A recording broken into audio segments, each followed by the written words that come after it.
thou not revive us again, that thy people may rejoice in thee? Psalm 85:6. The psalmist felt that God had been very favorable to the people, and while contemplating the goodness of the Lord in bringing them back from the land whither they had been carried away captive, and while looking at the prospects before them, he breaks out into a prayer for a revival of religion. Wilt thou not revive us again, that thy people may rejoice in thee?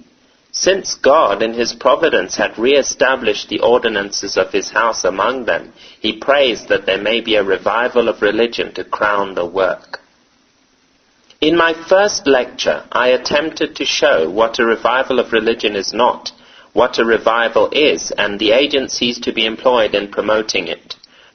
The topics to which I now wish to call attention are: 1. When a revival of religion is needed. 2. The importance of a revival when it is needed. 3. When a revival of religion may be expected. 1. When a revival of religion is needed. 1. When there is a want of brotherly love and Christian confidence among professors of religion, then a revival is needed. Then there is a loud call for God to revive his work. When Christians have sunk down into a low and backslidden state, they neither have nor can have the same love and confidence towards each other as when they are all alive and active and living holy lives. God loves all men with the love of benevolence, but he does not feel the love of complacency towards any but those who live holy. Christians love each other with the love of complacency only in proportion to their holiness. If Christian love is the love of the image of Christ in his people, then it can be exercised only when that image really or apparently exists. A person must reflect the image of Christ to show the Spirit of Christ before other Christians can love him with the love of complacency. It is in vain to call on Christians to love one another with the love of complacency as Christians when they are sunk down in stupidity. They see nothing in each other to produce this love. It is next to impossible that they should feel otherwise toward each other than they do towards sinners. Merely knowing that they belong to the church or seeing them occasionally at the communion table will not produce Christian love unless they see the image of Christ. 2. When there are dissensions and jealousies and evil speakings among professors of religion, then there is a great need of a revival. These things show that Christians have got far from God, and it is time to think earnestly of a revival. Religion cannot prosper with such things in the church, and nothing can put an end to them like a revival. 3. When there is a worldly spirit in the church, it is manifest that the church has sunk down into a low and backslidden state when you see Christians conform to the world in dress, equipage, and parties, in seeking worldly amusements and reading novels and other books such as the world reads. It shows that they are far from God and that there is a great need of a revival of religion. 4. When the church finds its members falling into gross and scandalous sins, then it is time to awake and cry to God for a revival of religion. When such things are taking place as give the enemies of religion an occasion for reproach, it is time to ask of God, what will become of thy great name? 5. When there is a spirit of controversy in the church or in the land, a revival is needful. The spirit of religion is not the spirit of controversy. There can be no prosperity in religion where the spirit of controversy prevails. 6. When the wicked triumph over the churches and revile them, it is time to seek for a revival of religion. 7. When sinners are careless and stupid, it is time Christians should bestir themselves. It is as much their duty to awake as it is for the fireman to do so when a fire breaks out in the night in a great city. The church ought to put out the fires of hell which are laying hold of the wicked. Sleep? Should the firemen sleep and let the whole city burn down? What would be thought of such firemen? And yet their guilt would not compare with the guilt of Christians who sleep, while sinners around them are sinking stupidly into the fires of hell. 2. The importance of a revival in such circumstances. 1. A revival of religion is the only possible thing that can wipe away the reproach which covers the church and restore religion to the place it ought to have in the estimation of the public. Without a revival, this reproach will cover the church more and more until it is overwhelmed with universal contempt. You may do anything else you please, and you may change the aspects of society in some respects, but you will do no real good. You only make it worse without a revival of religion. You may go and build a splendid new house of worship, and line your seats with damask, and put up a costly pulpit, and get a magnificent organ, and everything of that kind, to make a show and dash. And in that way you may procure a sort of respect for religion among the wicked. But it does no good in reality. It rather does hurt. It misleads them as to the real nature of religion, and so far from converting them, it carries them farther away from salvation. Look wherever they have surrounded the altar of Christianity with splendor, and you will find that the impression produced is contrary to the true nature of religion. There must be a waking up of energy on the part of Christians, and an outpouring of God's Spirit, or the world will laugh at the church. 2. Nothing else will restore Christian love and confidence among church members. Nothing but a revival can restore it, and nothing else ought to restore it. There is no other way to wake up that love of Christians for one another, which is sometimes felt when they have such love as they cannot express. You cannot have such love without confidence, and you cannot restore confidence with such evidence of piety as seen in a revival. If a minister find he has lost in any degree the confidence of his people, he ought to labor for a revival as the only means of regaining their confidence. I do not mean that his motive in laboring for a revival should be merely to regain the confidence of his people, but that a revival through his instrumentality, and ordinarily nothing else, will restore to him the confidence of the praying part of his people. So, if an elder or private member of the church finds his brethren cold toward him, there is but one way to restore it. It is by being revived himself, and pouring out from his eyes and from his life the splendor of the image of Christ. This spirit will catch and spread in the church, confidence will be renewed, and brotherly love prevail again. 3. At such a time, a revival of religion is indispensable to avert the judgments of God from the church. This would be a strange preaching if revivals were only miracles, and if the church had no more agency in producing them than it has in producing a thunderstorm.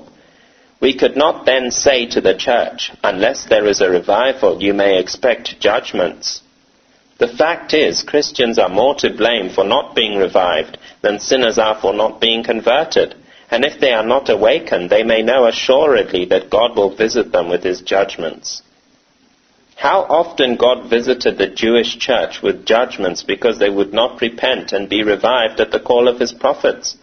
How often have we seen churches and even whole denominations cursed with a curse because they would not wake up and seek the Lord and pray, "Wilt thou not revive us again, that thy people may rejoice in thee?" 4. Nothing but a revival of religion can preserve such a church from annihilation. A church declining in this way cannot continue to exist without a revival. If it receives new members, they will, for the most part, be made up of ungodly persons. Without revivals, there will not ordinarily be as many persons converted as will die off in a year. There have been churches in this country where the members have died off, and, since there were no revivals to convert others in their place, the church has run out, and the organization has been dissolved. A minister told me he once labored as a missionary in Virginia on the ground where such a man as Samuel Davis once shone like a flaming torch, and that Davis's church was so reduced as to have but one male member, and he, if I remember right, was a colored man. The church had got proud and was run out. I've heard of a church in Pennsylvania that was formerly flourishing but neglected revivals, and it became so reduced that the pastor had to send to a neighboring church for a ruling elder when he administered the communion. Why not in such a case let any member of the church, male or female, distribute the elements? Is it indispensable to have an elder? 5. Nothing but a revival of religion can prevent the means of grace from doing a great injury to the ungodly. Without a revival, they will grow harder and harder under preaching, and will experience a more horrible damnation than they would if they had never heard the gospel.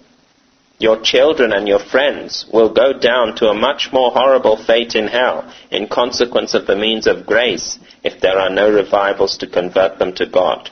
Better were it for them if there were no means of grace, no sanctuary, no Bible, no preaching, than to live and die where there is no revival. The gospel is the savour of death unto death, if it is not made a savour of life unto life. 6. There is no other way in which a church can be sanctified, grow in grace, and be fitted for heaven. What is growing in grace? Is it hearing sermons and getting some new notions about religion? No, no such thing. The Christian who does this and nothing more is getting worse and worse, and more hardened, and every week it is more difficult to rouse him up to duty. 3. When a revival may be expected. 1. When the providence of God indicates that a revival is at hand. The indications of God's providence are sometimes so plain as to amount to a revelation of His will. There is a conspiring of events to open the way, a preparation of circumstances to favor a revival, so that those who are looking out can see that a revival is at hand, just as plainly as if it had been revealed from heaven. Cases have occurred in this country where the providential manifestations were so plain that those who were careful observers felt no hesitation in saying that God was coming to pour out His Spirit and grant a revival. There are various ways for God so to indicate His will to a people, sometimes by giving them peculiar means, sometimes by peculiar and alarming events, sometimes by remarkably favoring the employment of means, or by the state of the public health. 2. When the wickedness of the wicked grieves and humbles and distresses Christians. Sometimes Christians do not seem to mind anything about the wickedness around them, or if they do talk about it, it is in a cold and callous and unfeeling way, as if they despaired of a reformation. They are disposed to scold sinners, not to feel the compassion of the Son of God for them. But sometimes the conduct of the wicked drives Christians to prayer, breaks them down, and makes them sorrowful and tender-hearted, so that they can weep day and night, and instead of scolding the wicked, they pray earnestly for them. Then you may expect a revival. Indeed, it has begun already. Sometimes the wicked will get up in opposition to religion, and when this drives Christians to their knees in prayer to God, with strong crying and tears, you may be certain there is going to be a revival. The prevalence of wickedness is no evidence at all that there is not going to be a revival. That is often God's time to work. When the enemy cometh in like a flood, the Spirit of the Lord lifts up a standard against him. Often the first indication of a revival is that the devil gets up something new in opposition. This will invariably have one of two effects. It will either drive Christians to God, or it will drive them farther away from God, to some carnal policy or other that will only make things worse. Frequently, the most outrageous wickedness of the ungodly is followed by a revival. If Christians are made to feel that they have no hope but in God, and if they have sufficient feeling left to care for the honor of God and the salvation of the souls of the impenitent, there will certainly be a revival. Let hell boil over if it will, and spew out as many devils as there are stones in the pavement. If it only drives Christians to God in prayer, it cannot hinder a revival. Let Satan get up a row, and sound his horn as loud as he pleases. If Christians will only be humbled and pray, they shall soon see God's naked arm in a revival of religion. I have known instances where a revival has broken in upon the ranks of the enemy, almost as suddenly as a clap of thunder, and scattered them, taken the ringleaders as trophies, and broken up their party in an instant. 3. A revival may be expected when Christians have a spirit of prayer for a revival. That is, when they pray as if their hearts are set upon it. Sometimes Christians are not engaged in definite prayer for a revival, not even when they are warm in prayer. Their minds are upon something else. They are praying for something else, the salvation of the heathen and the like, and not for a revival among themselves. But when they feel the want of a revival, they pray for it. They feel for their own families and neighborhoods. They pray for them as if they could not be denied. What constitutes a spirit of prayer? Is it many prayers and warm words? No. Prayer is the state of the heart. The spirit of prayer is a state of continual desire and anxiety of mind for the salvation of sinners. It is something that weighs them down. It is the same, so far as the philosophy of mind is concerned, as when a man is anxious for some worldly interest. A Christian who has this spirit of prayer feels anxious for souls. It is the subject of his thoughts all the time and makes him look and act as if he had a load on his mind. He thinks of it by day and dreams of it by night. This is properly praying without ceasing. His prayers seem to flow from his heart liquid as water. O Lord, revive thy work. Sometimes this feeling is very deep. Persons have been bowed down so that they could neither stand nor sit. I can name men in this state of firm nerves who stand high in character, who have been absolutely crushed with grief for the state of sinners. The feeling is not always so great as this, but such things are much more common than is supposed. In the great revivals in 1826 they were common. This is by no means enthusiasm. It is just what Paul felt when he said, "My little children, of whom I travail in birth." This travail of soul is that deep agony which persons feel when they lay hold on God for such a blessing and will not let him go till they receive it. I do not mean to be understood that it is essential to a spirit of prayer that the distress should be so great as this. But this deep, continual, earnest desire for the salvation of sinners is what constitutes the spirit of prayer for a revival. When this feeling exists in a church, unless the spirit is grieved away by sin, there will infallibly be a revival of Christians generally, and it will involve the conversion of sinners to God. A clergyman once told me of a revival among his people, which commenced with a zealous and devoted woman in the church. She became anxious about sinners and gave herself to praying for them. She prayed, and her distress increased, and she finally came to her minister and talked with him, asking him to appoint an anxious inquirers' meeting, for she felt that one was needed. The minister put her off, for he felt nothing of any such need. The next week she came again and besought him again to appoint such a meeting. She knew there would be somebody to come, for she felt as if God was going to pour out his Spirit. The minister once more put her off, and finally she said to him, "If you do not appoint the meeting, I shall die, for there is certainly going to be a revival." The next Sabbath he appointed a meeting, and said that if there were any who wished to converse with him about the salvation of their souls, he would meet them on such an evening. He did not know of one, but when he went to the place, to his astonishment he found a large number of anxious inquirers. Now, do not you think that woman knew there was going to be a revival? Call it what you please, a new revelation or an old revelation or anything else. I say it was the Spirit of God that taught that praying woman there was going to be a revival. The secret of the Lord was with her, and she knew it. She knew God had been in her heart and filled it so full that she could contain no longer. Sometimes ministers have had this distress about their congregations, so that they felt as if they could not live unless they saw a revival.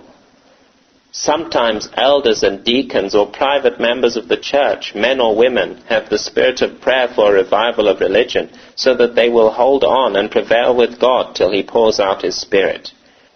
The first ray of light that broke in upon the midnight which rested on the churches in Oneida County in the fall of 1825 was from a woman in feeble health, who, I believe, had never been in a powerful revival. Her soul was exercised about sinners. She was in an agony for the land. She did not know what ailed her, but she kept praying more and more, till it seemed as if her agony would destroy her body. At length she became full of joy and exclaimed, "God has come! God has come! There is no mistake about it. The work is begun and is going all over the region." And sure enough, the work began, and her family were all converted, and the work spread all over that part of the country. Now, do you think that woman was deceived? I tell you no. She knew she had prevailed with God in prayer. Generally, there are but few professors of religion who know anything about the spirit of prayer which prevails with God. I have been amazed to see such accounts as are often published about revivals, as if the revival had come without any cause. Nobody knew why or wherefore. I have sometimes inquired into such cases, when it had been given out that nobody knew anything about it until one Sabbath they saw by the faces of the congregation that God was there, or they saw it in their conference room or prayer meeting, and were astonished at the mysterious sovereignty of God in bringing in a revival without any apparent connection with means. Now mark me, go and inquire among the obscure members of the church, and you will always find that somebody had been praying for a revival and was expecting it. Some man or woman had been agonizing in prayer for the salvation of sinners until the blessing was gained. It may have found the minister and the body of the church fast asleep, and they would wake up all of a sudden like a man just rubbing his eyes open, running round the room, pushing things over, and wondering where all the excitement comes from. But though few knew it, you may be sure there had been somebody on the watchtower, constant in prayer till the blessing came. Generally, a revival is more or less extensive, as there are more or less persons who have the spirit of prayer. 4. Another sign that a revival may be expected is when the attention of ministers is especially directed to this particular object, and when their preaching and other efforts are aimed particularly at the conversion of sinners. Most of the time the labors of ministers are, it would seem, directed to other objects. They seem to preach and labor with no particular design to effect the immediate conversion of sinners. And then it need not be expected that there will be a revival under their preaching.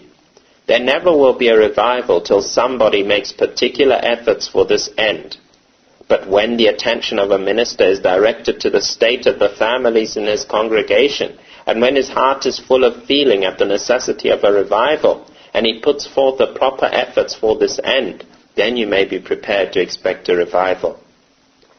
As I have explained, the connection between the right use of means for a revival and a revival is as philosophically sure as between the right use of means to raise grain and a crop of wheat. I believe, in fact, it is more certain, and that there are fewer instances of failure. The effect is more certain to follow. Probably the law connecting cause and effect is more undeviating in spiritual than in natural things, and so there are fewer exceptions. The paramount importance of spiritual things makes it reasonable that it should be so.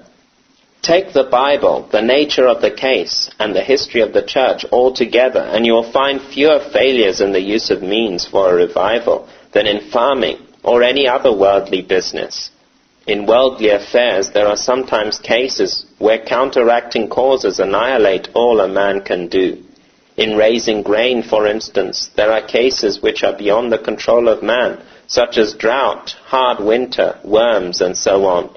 So, in laboring to promote a revival, there may occur things to counteract it, something or another suddenly diverting the public attention from religion, which may baffle every effort. But I believe there are fewer such cases in the moral than in the natural world. I have seldom seen an individual fail when he used the means for promoting a revival in earnest, in the manner pointed out in the Word of God. I believe a man may enter on the work of promoting a revival with as reasonable an expectation of success as he can enter on any other work with an expectation of success, with the same expectation as the farmer has of a crop when he sows his grain. I have sometimes seen this tried and succeeded under circumstances the most forbidding that can be conceived. The great revival at Rochester began under the most disadvantageous circumstances that could well be imagined. It seemed as though Satan had interposed every possible obstacle to a revival. The three churches were at variance. One had no minister. One was divided and was about to dismiss its minister. An elder of the third Presbyterian church had brought a charge against the pastor of the first church. After the work began, one of the first things was the great stone church gave way and created a panic. Then one of the churches went on and dismissed their minister right in the midst of it. Many other things occurred, so that it seemed as if the devil were determined to divert public attention from the subject of religion. But there were a few remarkable cases of the spirit of prayer, which assured us that God was there. And we went on, and the more Satan opposed, the Spirit of the Lord lifted up the standard higher and higher, till finally a wave of salvation rolled over the place. 5. A revival of religion may be expected when Christians begin to confess their sins to one another. At other times they confess in a general manner, as if they are only half in earnest. They may do it in eloquent language, but it does not mean anything. But when there is an ingenuous breaking down and a pouring out of the heart in confession of sin, the floodgates will soon burst open and salvation will flow over the place. A revival may be expected whenever Christians are found willing to make the sacrifices necessary to carry it on. They must be willing to sacrifice their feelings, their business, their time to help forward the work. Ministers must be willing to lay out their strength and to jeopardize their health and life.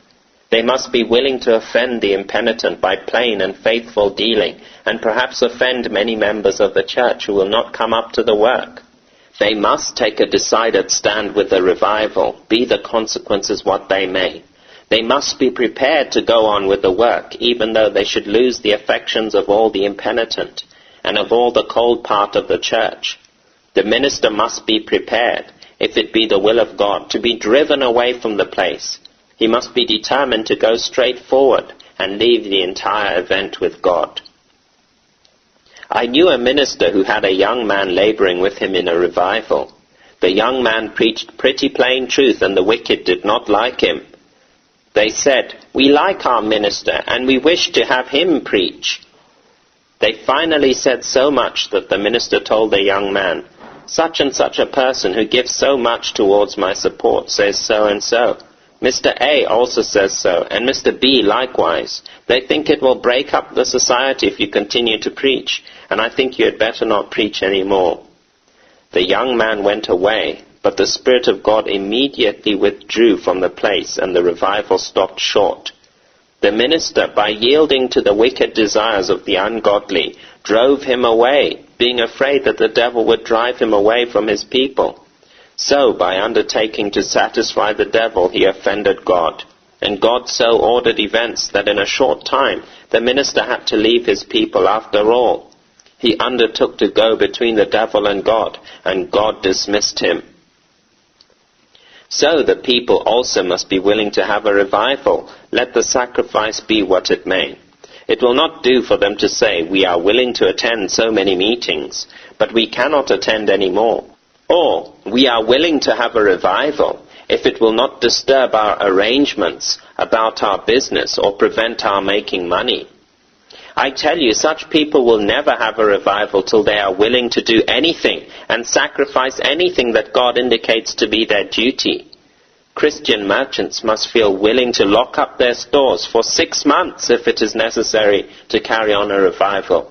I do not mean that any such thing is called for, or that it is their duty to do so, but if there should be such a state of feeling as to call for it, then it would be their duty, and they ought to be willing to do it.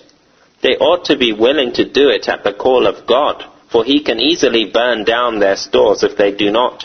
In fact, I should not be sorry to see such a revival in New York, as would make every merchant in the city lock up his store till spring, and say that he had sold goods enough, and would now give up his whole time to leading sinners to Christ. 7. A revival may be expected when ministers and professors are willing to have God promote it by whatever instruments He pleases. Sometimes ministers are not willing to have a revival unless they can have the management of it, or unless their agency can be conspicuous in promoting it. They wish to prescribe to God what he can direct and bless, and what men he shall put forward. They will have no new measures, and they cannot have any of this new light preaching, or of those evangelists that go about the country preaching. They have a good deal to say about God being a sovereign, and that he will have revivals come in his own way and time. But then he must choose to have it just in their way, or they will have nothing to do with it.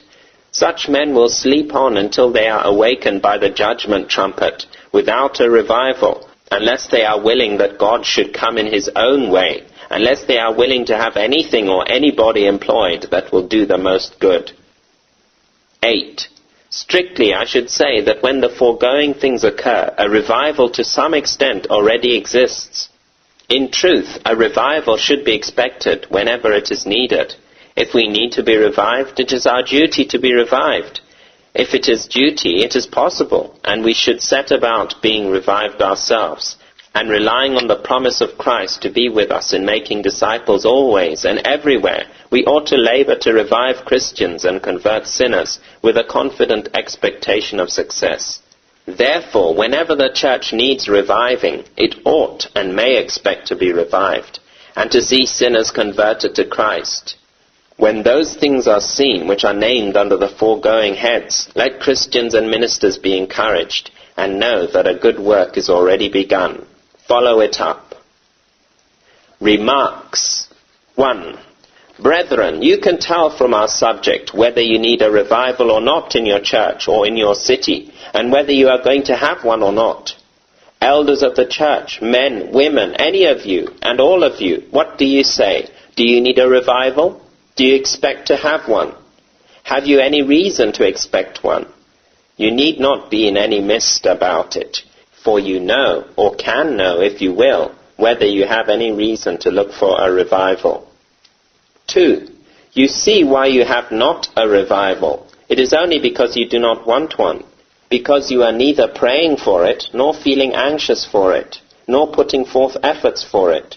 I appeal to your own consciences. Are you making these efforts now to promote a revival? You know, brethren, what the truth is about it. Will you stand up and say that you have made efforts for a revival and have been disappointed? That you have cried to God, wilt thou not revive us? And that God would not do it? 3. Do you wish a revival? Will you have one? If God should ask you this moment by an audible voice from heaven, do you want a revival? Would you dare to say, yes? If he were to ask, are you willing to make the sacrifices? Would you answer, yes? And if he said, when shall it begin? Would you answer, let it begin tonight, let it begin here, let it begin in my heart, now? Would you dare to say so to God if you should hear his voice tonight?